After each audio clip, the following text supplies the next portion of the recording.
मला वाटतं ह्या महिन्यात का गेल्या महिन्यात आपण 1,500-2,500 रुपये केले।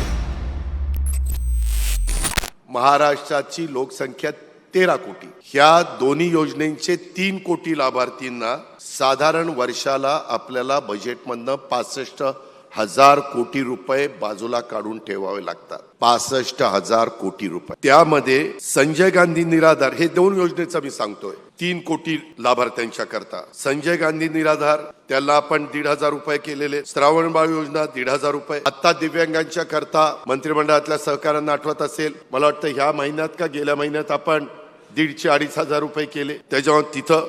आणि हे तिन्ही चारी योजनांचे लाभार्थी हे 30 लाख आहे। सर्व जाती धर्मातले, निराधार, गरीब, दिव्यांग सर्व घटकातले 30 लाखांना डीबीटी वर आपण साधारण 6,500 कोटी रुपये त्या ठिकाणी देतो।